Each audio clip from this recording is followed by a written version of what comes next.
Should you knit or crochet a bikini top? Let's frog around and find out. For this experiment, I'll be using mercerized cotton as it's commonly regarded as one of the better materials to use for swimwear.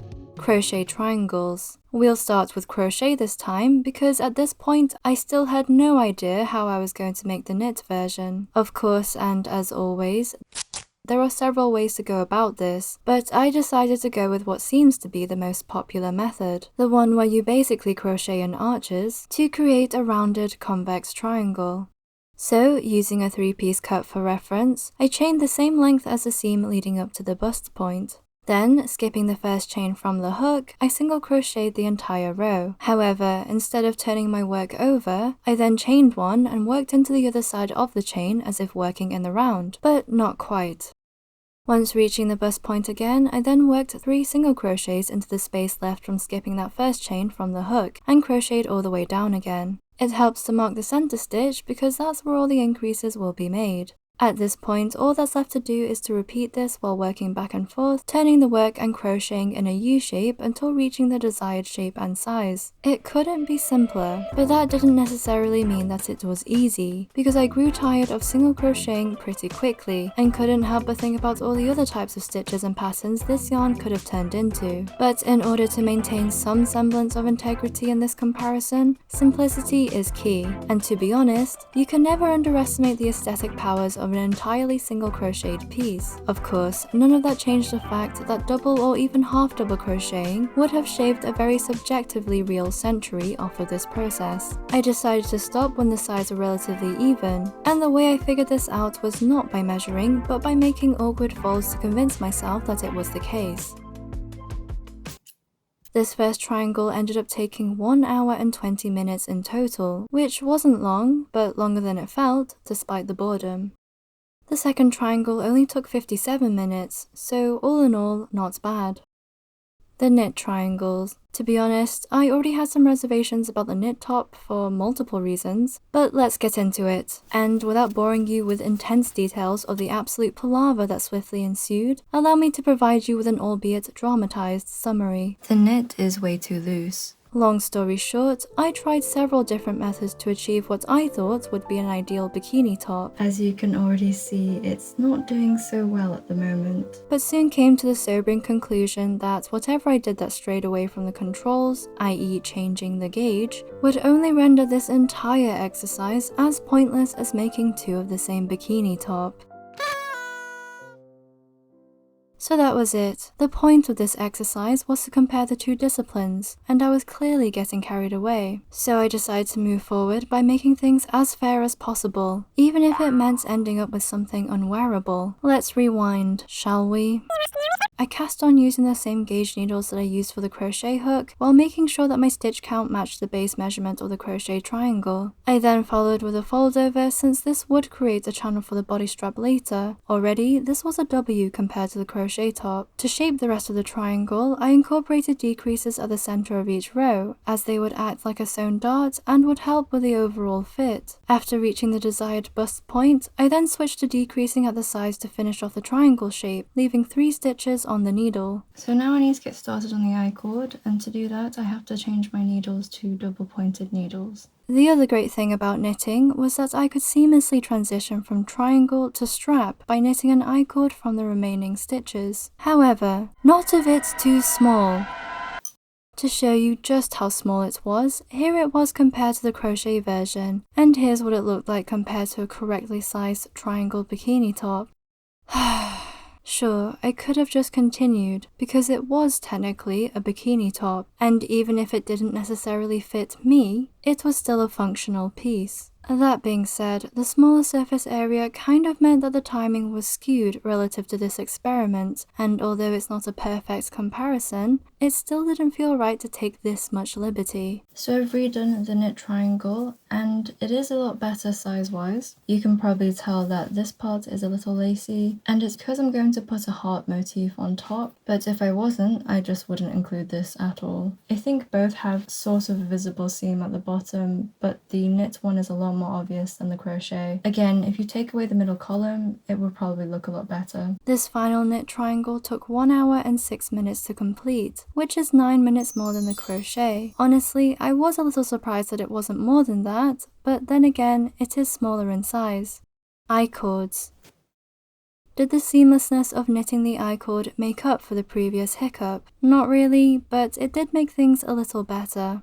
Casting off was just one fell swoop through the stitches and that was it. Now for the crochet I-cord. It's probably a good time to mention that this was my very first attempt at a crochet I-cord, as far as I can recall at least. I've known how to make one for a while, but this knowledge is also precisely why I've chosen to avoid it for so long. Because nothing screams nope like slipping stitches off the hook and just hoping that it all works out in the end. Nonetheless, here's what I had to say about it. Although it wasn't great, it also wasn't too bad. Obviously, it was too late to turn back, but to be fair, it was looking promising. It just feels really unnatural. Unnatural in the sense that it genuinely feels like there must be another way, one that would make this method look really bad. But of course you're not going to look it up, just in case you embarrass yourself in front of yourself. Anyway, I really hate this. Since I was still struggling with the loose stitches, I tried using a darning needle to hold them at first, before realizing that I had a cable needle I could use instead. Although this fixed the problem of dropping stitches, it was also both fiddly and cumbersome. Eventually, I gave up my training wheels entirely and just resorted to the original method. Casting off was the exact same as for the knit I-cord, and if we're being pedantic, I guess the only difference is that knitting needles are more ergonomic than the butt end of a crochet hook. This is the crochet version, and this is the knit version, and you can already see there's quite a big difference. The crochet one had to be looser just because of how it was made. It is a bit tighter where I used the cable needle, but then when I stopped using it, it went back to being quite loose. When it came to measurements, the crochet strap needed 20% fewer rows to make up the same length and was 2 mm larger in circumference due to the looser stitching. The crochet one seems to stretch further, but the knit one feels stretchier. The crochet cord took 49 minutes the first time round and just under 30 minutes for the second, while the knit only took 21 minutes. Again, another 9-minute difference, but the other way around. I think it's fair to assume that some of, if not all of the 9-minute difference can be put down to proficiency or lack thereof, but I guess we'll never know for sure in this case. However, for the body straps, I can objectively state that the knit I-cord was super mind-numbing. I even had to stop the timer just so I could offload all of the pent-up dread and boredom several times throughout its completion. I didn't think I'd end up saying this, but I think I preferred crocheting this time. The live stitches just added a little danger to the experience. The knit cord took 1 hour and 17 minutes and the crochet took 15 minutes less at 1 hour and 2 minutes. This may be more of an accurate comparison since I had already had enough practice by this point, and of course there were fewer rows to crochet. The crochet channel. So since the knit version has a channel, I'm going to try and do the same with the crochet version while trapping the cord inside. It goes without saying that the knit version made this part a lot easier with fewer yarn ends to tidy later, but none of this was difficult, so I can't complain. And it works quite well. You'll never guess, but this process only took 9 minutes.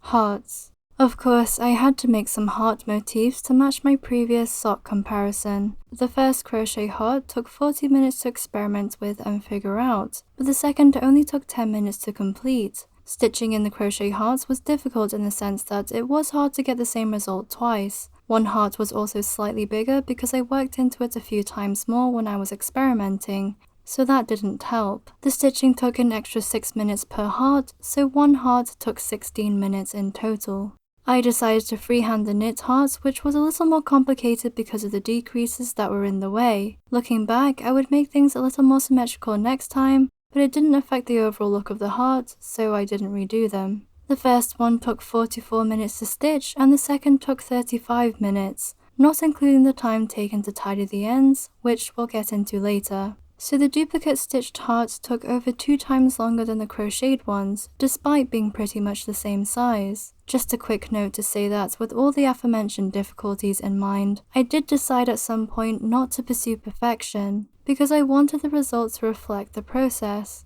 to an extent.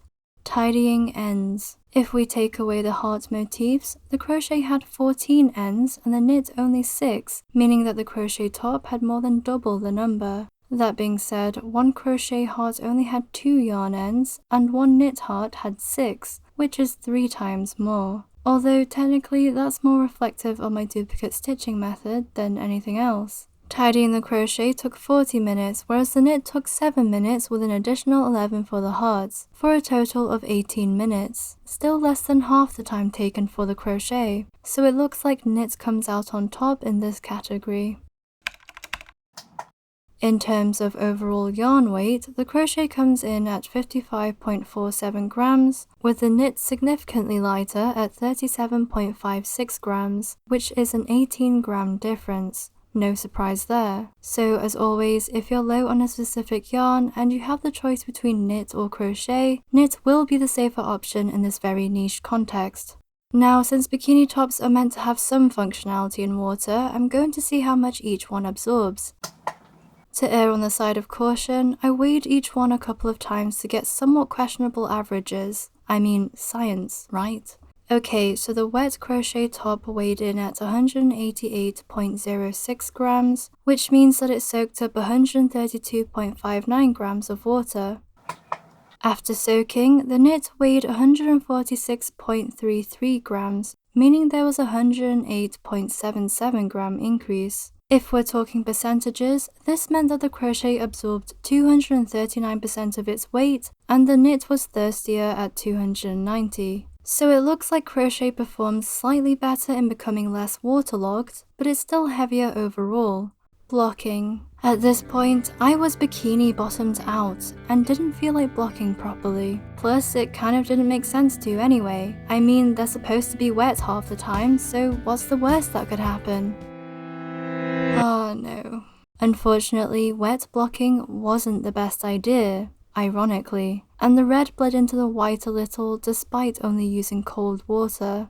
Was this predictable? Yes, in a way, but this is the same yarn I used for my heart sweater, and needless to say, the bleeding wasn't visible then since the base color was pink. And well, at least things would match should these tops turn pink over time. I'm not sure why, but it basically just bled upwards, but not downwards at all. The crochet is obviously much thicker than the knit, so the dye would have to do a lot more work to stay in. I also think that blocking the crochet bikini flat wasn't necessarily the best idea, since I may have just destroyed what little structure I had so painstakingly created. I guess we'll have to see.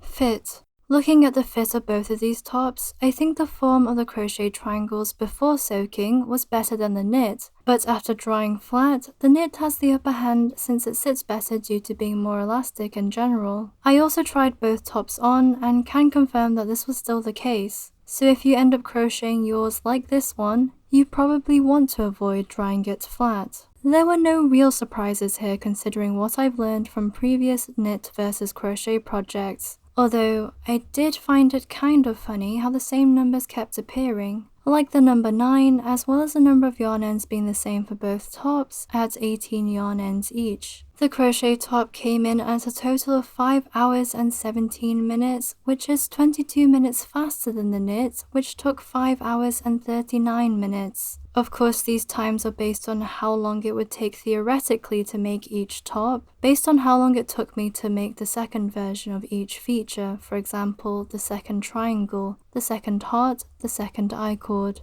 I think the only real deciding factor comes down to personal preference, specifically in terms of technique, aesthetics, and overall fit. Personally, I prefer the aesthetics of the knit top, but the original fit of the crochet.